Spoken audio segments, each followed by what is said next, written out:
sausio 8.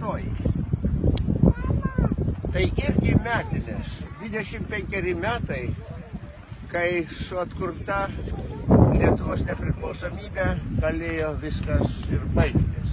Nes pirmasis aukščiausiosios tarybos rūmų puolimas. Sausio 8 jau buvo pakeltos kainos ir Jedinstvo organizavo didelį protesto susirinkimą, bet kartu buvo organizuoti ir atvesti hibridiniai kareivėliai, be skiriamų ženklų, ir jie toje minioje organizavo puolimą, šaukdami vatakų, vatakų, tai nusifmuotų, tai matoma ir girdima.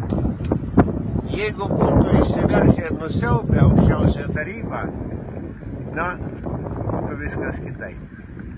Būtų paskelbę, kad atkurta sovietų valdžia, nacionalistai pralaimėjo, liaudis juos nuvertė ir panašiai. Toks buvo scenarijus, bet jis nepavyko dėl dviejų dalykų.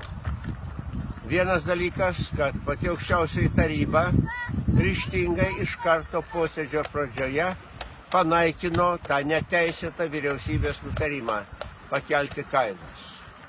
O kitas, kad atsiliepė žmonės į mano kvietimą ateiti ir apginti savo valdžią, nes kitaip turės svetimą valdžią. Ir žmonės atėjo ir pradėjo stumti jedinstvininkus, atėjo su trispalvėmis ir tas šturmas su išvaikymu parlamento nepavyko. Mes iš parlamento irgi nesitraukėm, dalis jedinstvininkų ir šturmovykų buvo jau įsiveržę, bet buvo išstumti lauk. Štai kokia buvo lemtinga diena.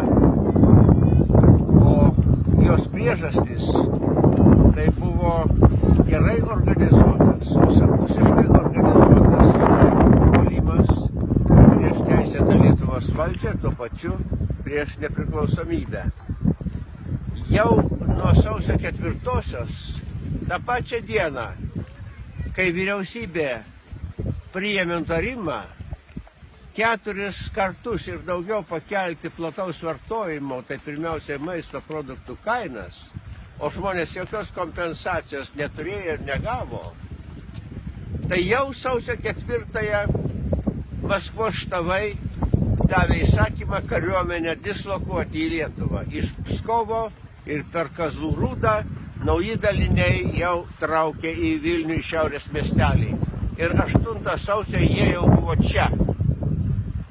Tai tas parlamento šturmas tikriausiai buvo ir suplanuotas taip, kad jeigu nepavyks užimti tai miniai su hibridiniais kareivėliais, tai galbūt bus pralietas kraujas ir tada bus pateisinimas jau kariuomenė visa jėga nušluoti mūsų nepriklausomos valstybės valdžią. Apie tai yra labai aiškiai paliudijęs tuometinis vicepremjeras Algirdas Brazauskas, kuris jautė tam tikrą atsakomybę ir yra atvirai pasakęs apie tą nelemtą vyriausybės sprendimą. Taip. Štai Algirdo Brazausko žodžiai.